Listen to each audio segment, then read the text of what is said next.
Welcome to Work From Your Happy Place, the podcast that equips you with the tools, know-how, and motivation to live your dreams and find your happy place. Be sure to sign up for our free weekly newsletter for a recap of the week's guests and a preview of what's in store.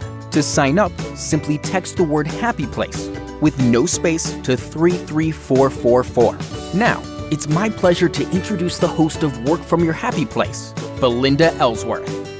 Hello, everyone, and welcome back to Work From Your Happy Place. Today is Tuesday Tips with Belinda. I'm your host, Belinda Ellsworth, and I'm so excited to be sharing with you today. Today, I decided I would talk about customer service because, let's face it, customer service at the end of the day is one of the most important things that you can do. Now, you've heard me chat a lot about customer follow-up, and this is also good customer service. But today, I want to talk about customer service in the way that you are providing service during the customer's experience, during the sale. This is often overlooked, and there are so many things that you can do that can increase the customer's overall experience. Why would you want to do that? Because 89% of consumers are likely to make another purchase after a positive customer experience. So of course you would like to make a positive customer experience.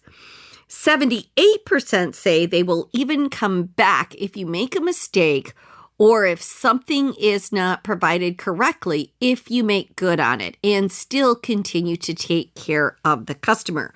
This is often referred to as the service recovery paradox, where people can have or be having a bad experience, you make it right, and then they go and tell even more people than they would had it been a good experience to begin with.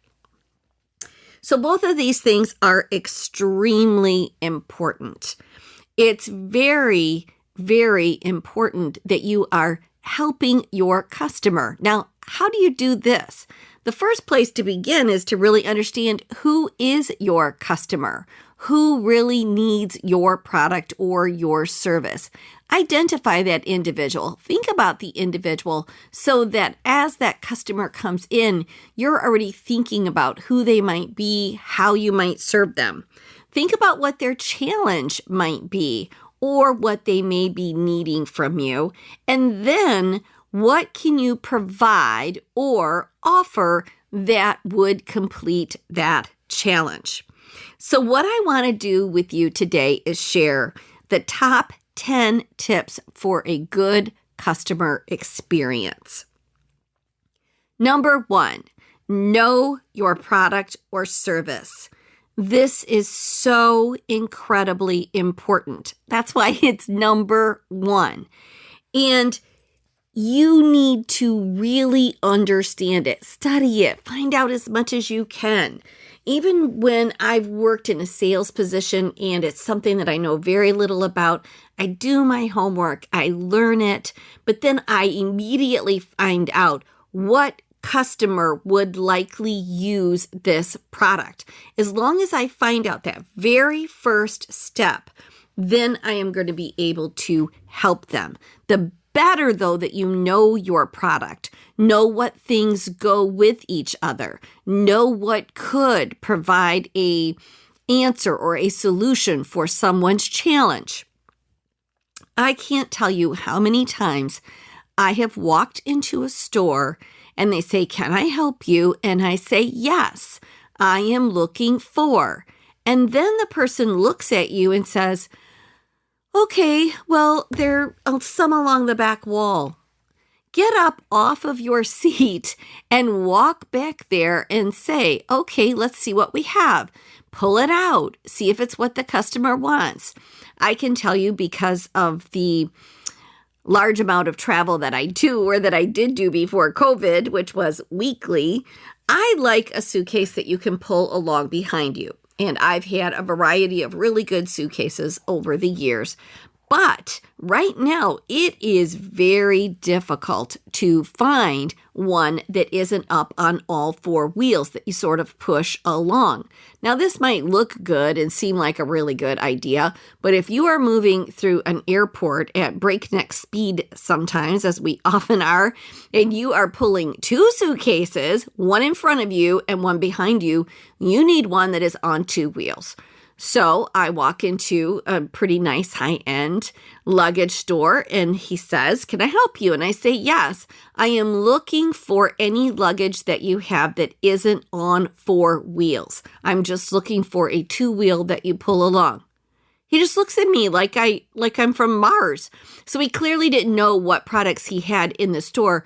"Oh, well, you can take a look around." Well, sure, I could have taken a look around, but I don't want to waste my time, and I'm looking for something very specific, and you either have it or you don't. If you are a really good salesperson and you don't have it, then you tell the person where they might be likely to find it.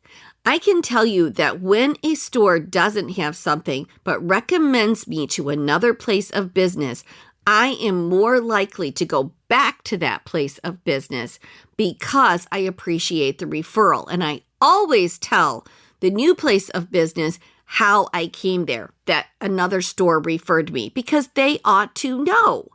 So number one is knowing your product or service. I can't tell you how many times I've watched people and a person will say, "Okay, are you set with your order?" Like if you've been looking through a catalog and you're doing a presentation and they're like, "Yeah, I think so." And they're like, "I'm not really sure exactly what I want to get." And the person's like, "Well, what do you want?"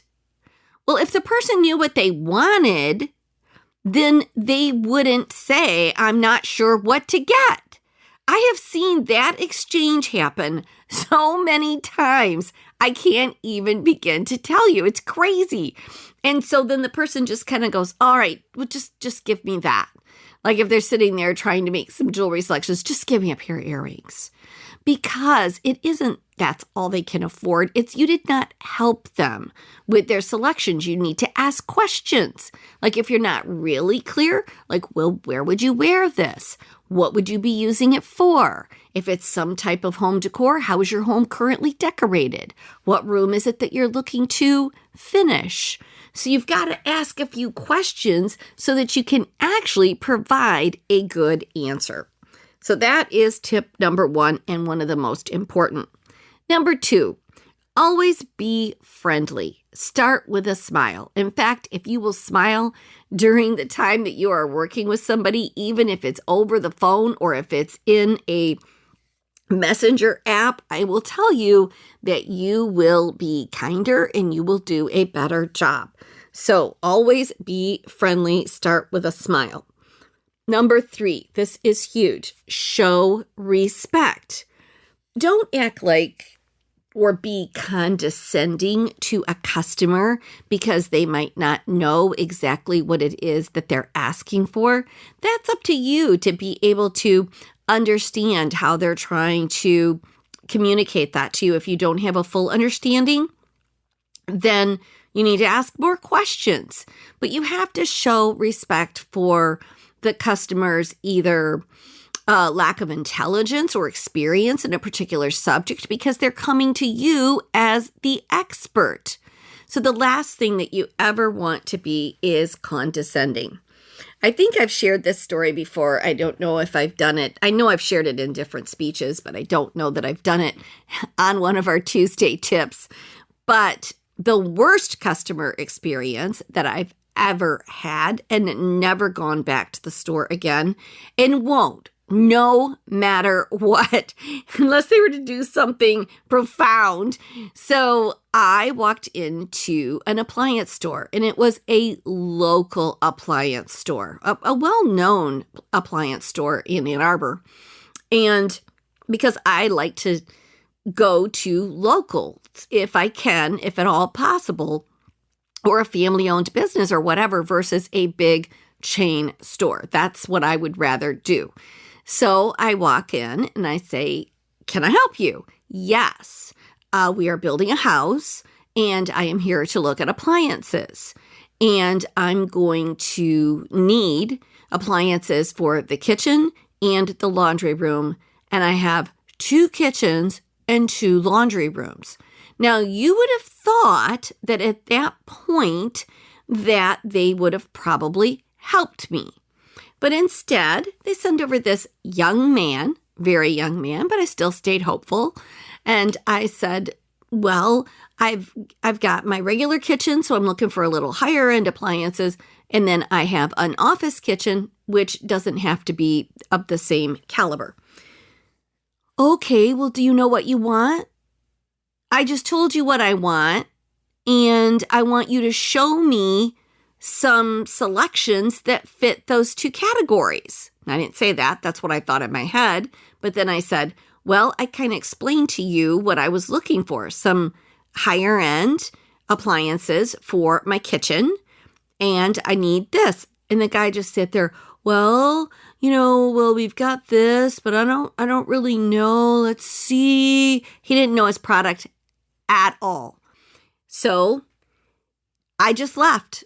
I thought, okay, they don't think I'm really going to buy. And unfortunately, this is how women are treated a good percentage of the time. And so I left and I was aggravated. But I decided, let's give it a go again. So I go back and I said, I'd like to speak to a manager. And the manager came over and I said, look, we are building a fairly large home. We have 2 kitchens and 2 laundry rooms, and I need appliances for both. And the last time I was here, I kind of had an inexperienced salesperson. Do you think you could give me a senior sales rep? And he just looked at me, and he walked over, and he sent over this gentleman who was probably near 80 and said to me, is he senior enough for you? And I was so mad that I almost walked out right then, but I thought, I'm not going to be mad at the guy. So I said to him, this is what I'm looking for. And he goes, well, we're going to have to go on the computer. And he didn't even know how to really navigate his way through the computer. And so I walked out. I went over to the manager and I said, I came prepared to spend an incredible amount of money today. And it's just too bad that you didn't have the common sense to help me spend it. And I left. So then I decided when I got home, you know what? Somebody else there needs to understand this. Called the store, asked to speak to the main manager of the store, and he didn't really have anything to say about that. And so therefore I won't ever go back to the store again, ever. And if anybody asks me about the store, I tell them this story. And I thought, you know what? They're just don't really have good customer service. They don't really care about their customers. And that's the saddest thing is you've got to show respect for your customer. Don't assume that they don't have enough money, or don't assume that they're not smart enough, or don't be condescending to them that they're not asking the exact right question. Try to dig, ask a few questions, figure it out. But don't treat people disrespectfully. It is the absolute worst. Number 4, listen. When people are telling you exactly what it is that they want or that they need or what their challenge is, oh my goodness, I've gone in and said, okay, here's my situation. And I've explained the situation. Now, if you were really listening, you would have then asked questions or said, oh, I totally understand what you're going through. Here's what we need to do to take care of that. But how many times have I explained an entire story and then people look at you and they say, so yeah, wow, that's interesting. Well, what is it that you're looking for today? And I'm blown away by how many times that this happens. So if you are listening to this and you work in sales, you probably do not want to do this. Start and try to figure out what people need, what they're saying, and listen. Don't be in such a hurry that you're like looking around. Your eyes are darting around to the next customer. You don't know how much someone's going to spend or what they're going to do. So make sure that you listen. Number 5 is be responsive. When someone is actually telling you what their situation is, wow, that is crazy or that is unfortunate. Oh, I'm so sorry that you had to go through that. Well, let's get you taken care of today. Be responsive so that you can actually acknowledge what the person is telling you and why they're there that day, this huge challenge that they are having or this crisis that they have just gone through. Like, there's situations where people's appliances completely quit working, or right in the middle of they were getting ready to put on a huge party for 100 people, and now they're in a desperate need, or they have a party coming up, and they're in a desperate need for a new refrigerator. Well, then my goodness, listen and then be responsive. Oh, well, that will be just a picture of a disaster, so we've got to get you taken care of, and we've got to find you a new refrigerator today. That makes the person feel confident in you, that you are actually listening and that you are going to take care of them. Not just say, okay, well, they're along the back wall. Go take a peek at them after you've just kind of like poured your heart out to this salesperson. Then be patient and don't hurry the customer along. I've been guilty of this. But I don't do it. I really don't do it today. I smile, I listen, I nod, I ask questions, and then I say, okay, so what it sounds like to me is we're looking for this. So how does this sound to you? So what you need to do, and this really comes into number 8, is there's a little bit of not hurrying the customer along, but a lot of times people do that simply because they do not know how to close. So learn how to close. In many cases, if the person is going, well, I don't know, I'm just really not sure. Ask specifically, which part of it are you unsure? Is it the price? Is it that you don't know if this will fit? Like, you've got to find out what is the thing that is holding them up. So learn to ask really clear questions, because 9 times out of 10, it's people have a hard time making decisions, and there is something that's nagging at them that they just don't know the answer to. And a lot of times they don't know how to ask the question.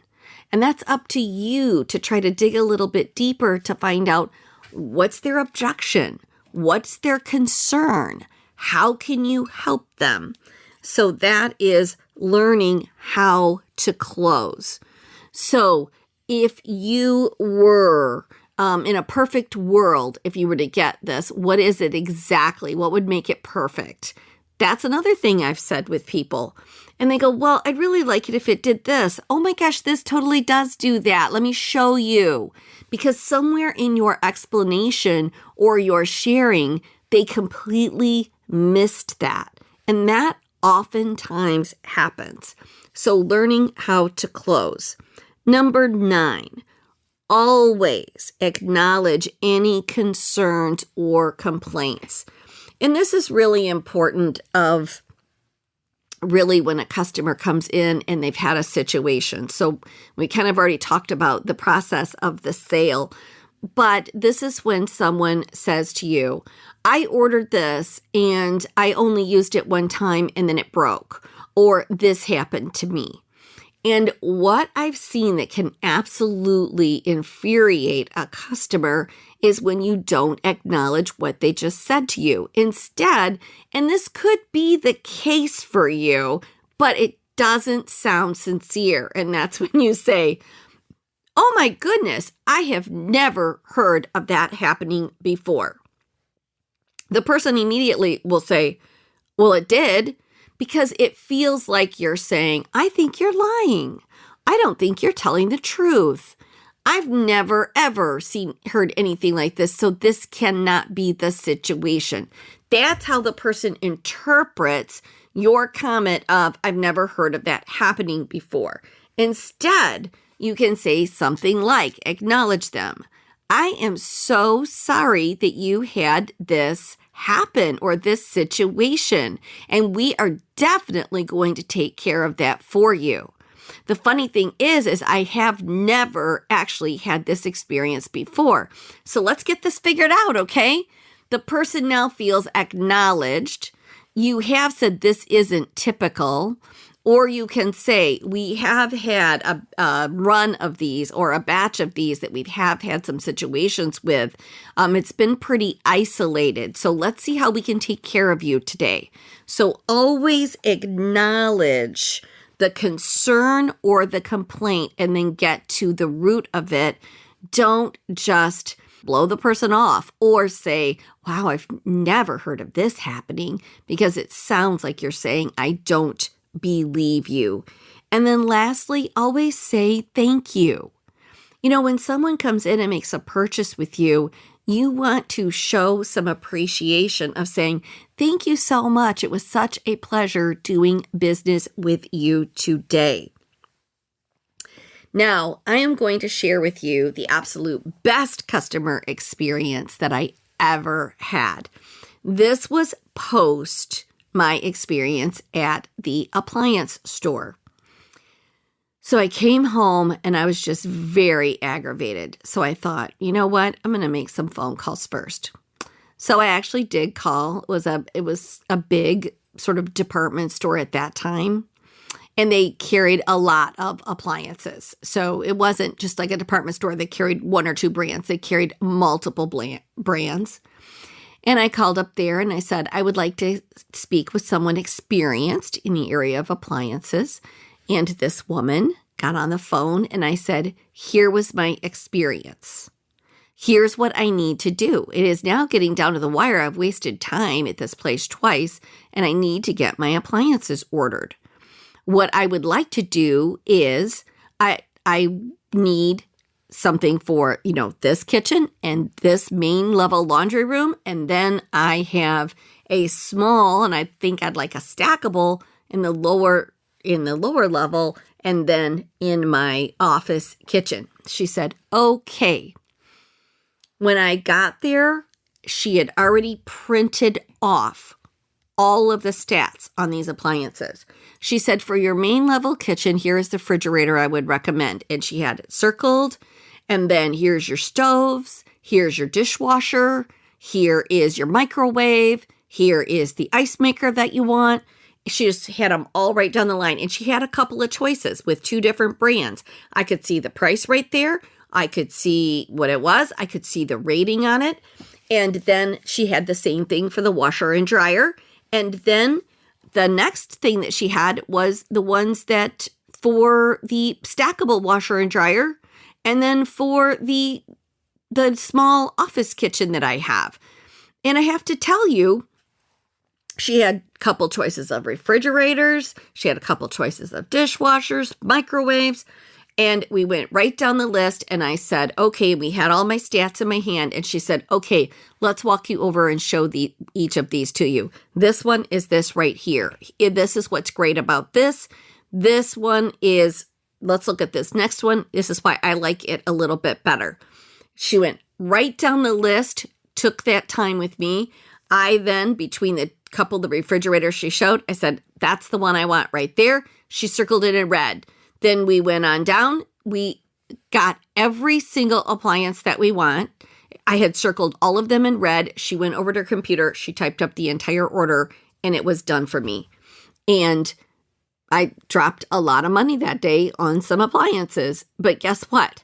And then I called that company back and I said that she might be the best salesperson I had ever had in my entire life and that I teach sales. So this is when you have a good customer experience. You will tell others about it. You will go back again and again. You will be thrilled and you won't forget it. And that's the same goes with a negative experience as a positive. So take the time to provide really good customer care. And you will always have people wanting to come back for more, and you will always have people referring you to others. So thanks for tuning in today for our Tuesday tip. Don't miss out on our really great interviews that we do on Mondays and Thursdays with our business entrepreneurs on Mondays and our artists on Thursdays. Remember to subscribe, follow, and don't forget to leave a review if you wish, but most importantly, share us with a friend. Thanks so much, guys. We'll see you next time on Work From Your Happy Place. Thanks for joining us at Work From Your Happy Place. If you like what you hear, please share it with your friends. And be sure to rate and review us on iTunes or Stitcher. For a free gift on finding your own happy place, please visit workfromyourhappyplace.com and click on the free audio button. Thanks again for listening.